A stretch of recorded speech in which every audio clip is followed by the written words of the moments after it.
Okay, so in this video, we're going to be covering how to set up a campaign in Getresponse. Now, this really is the place you want to start because it's needed for every other step, whether it's setting up a form or setting up messages or whatever.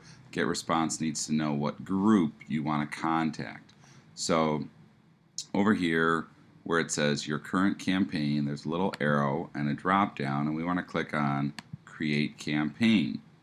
Now, we can call it whatever we want as long as, like over here, you can see on the right over here, it says it has to be between 3 and 64 characters, only A to Z, lowercase, numbers and an underscore. So what we're looking for is something that's going to make sense to us as far as defining what that group of people is that we want to market to or target or whatever. And also that it's not taken by somebody else. So, for instance, if you type in free, you're going to see that it's taken. When you click on this, it's going to say, sorry, somebody else already has it. But maybe it's free PLR.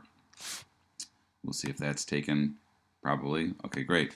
So, you can go free PLR 2013 as an example.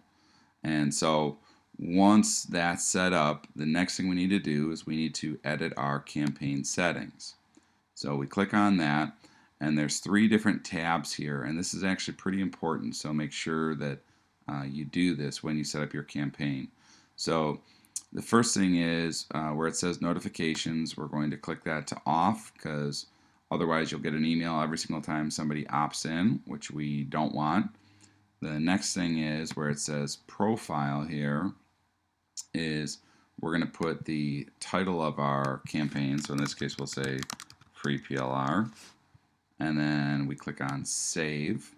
And then under agencies, this is where you pick basically your niche. So in this case, we're going to say internet marketing and save. And then the next thing is under your campaign description, you could say what it is, free PLR for internet marketers, just as an example here. And then logo, if you want, you can upload your logo, but it's really not necessary. Very few people are ever going to see this. And then the next thing is, and this is where it's really important because it's going to make a big impact, is under permissions.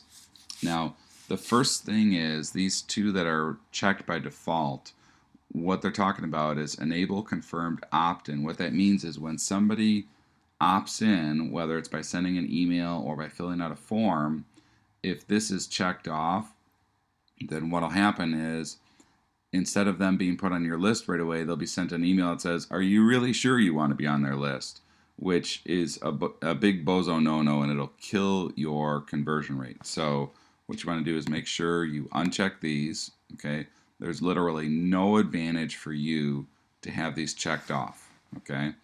Now the next thing is under the from field is you can change what email address you're sending from, because you may have a pen name, you may have whatever. So multiple email addresses like support versus info versus your name, that kind of thing. So you can change that right there. And then right here where it says confirmation page, this is almost really irrelevant because they're not going to be getting this message unless if you have one of these checked off. But it's still a good habit just to protect yourself to use one of your domain URLs for confirmation. So normally it's something like yoursite.com/thank-you. And that'll just be a page that says something like, thanks for taking me up on my offer. You should receive an email in the next few minutes with your link. If you don't see it, please check your spam folder or contact us here.